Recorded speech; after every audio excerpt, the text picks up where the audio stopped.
Hartford Railroad disaster. The date was February 5, 1887, and it was a biting -15 degrees Fahrenheit.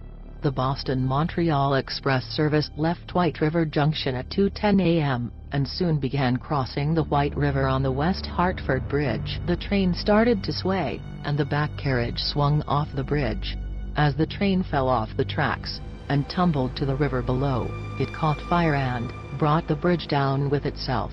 Only the front of the train survived. The disaster killed 37 people and injured 50. After the crash, a nearby barn became a makeshift trauma unit, where some of the injured survivors died.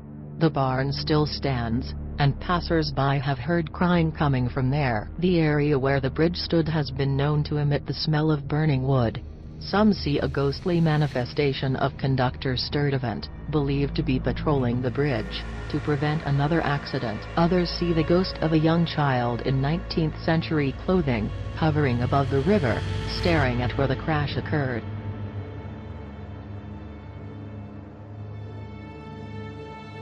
Brattleboro Retreat Tower. Previously known as the Vermont Asylum for the Insane, today the Brattleboro Retreat is still a treatment center for mental health patients. It was founded in 1834, and today there are 58 buildings on a sprawling 1,000 acres.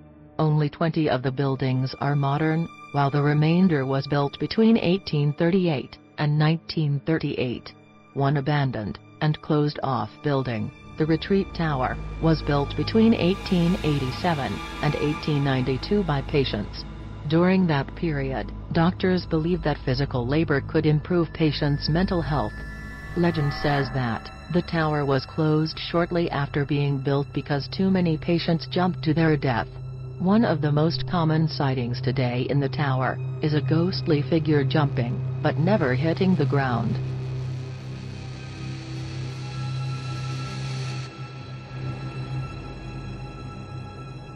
Lake Bimousin. West Castleton, on Lake Bimousin, has long been abandoned. After the Civil War, the town was full of quarries and mills. Immigrants from places such as Italy, Ireland, and Eastern Europe worked and lived in the bustling village. But in the 1930s, West Castleton was completely abandoned. Today it is a ghost town, and not just because no living people reside there. A popular tavern used to sit on the far side of Lake Bimousin, and workers would row across the waters to reach it. Stories say that a group of 3 friends set out one night to pass the time at their favorite pub. They never made it back to West Castleton, and in the morning their empty boat was discovered floating in the lake. Fast forward to modern day, and it is said that a ghostly rowboat can be seen moving across the lake, but the shadowy oars make no ripples in the tranquil water.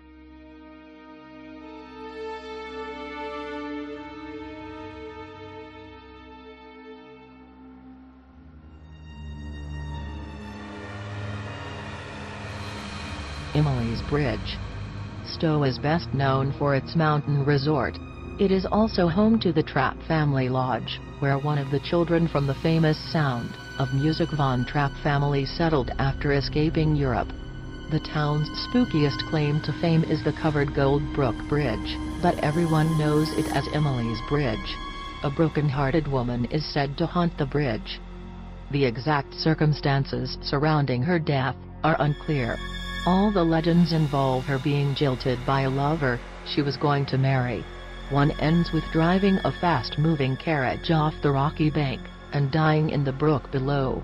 The other story says Emily hanged herself by the rafters of the bridge. Little historical evidence supports either story, but an oral history of bizarre occurrences on the bridge has circulated for decades. Some of the paranormal activity visitors have experienced include scratch marks on cars, feelings of being scratched or grabbed, sounds resembling footsteps, ropes, and screams have been reported. Apparently, the more hostile manifestations have been aimed at males who cross the bridge. Full-body apparitions have also been reported, with most of the activity occurring in the hours immediately after midnight. Whether or not the story of Emily is the real cause of the bizarre activity at the Gold Brook Bridge,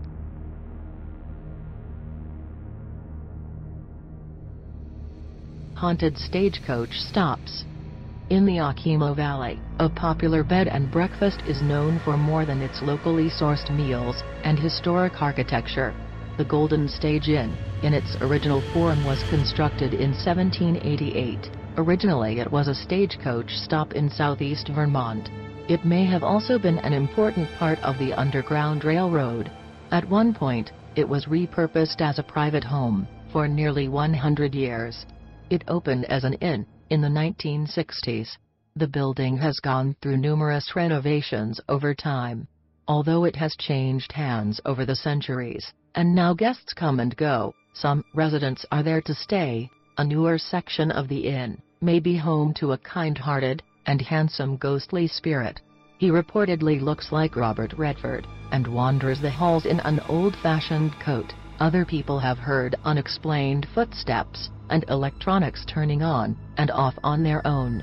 Another former stagecoach stop and inn in Vermont is the Averill Stand historic site in Wilmington, between Bennington and Brattleboro. The place was founded in 1797 by the Averill family. Lavina Field Averill may have died in the house while giving birth.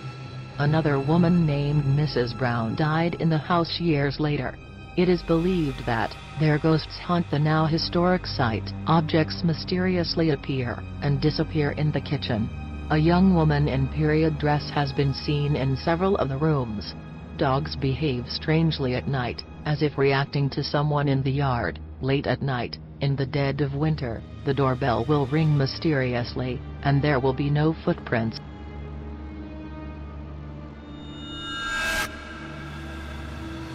The University of Vermont.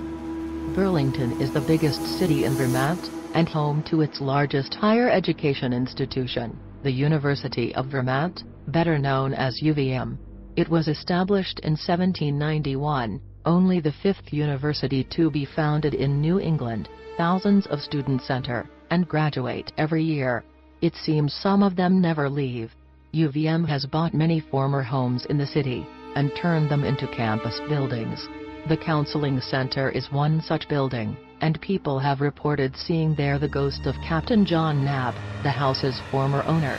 Knapp causes havoc by knocking over buckets and slamming doors and windows. The nearby Public Relations building was once owned by one Johnny Booth, and some think that he makes banging sounds around the building and speaks when no one else is around.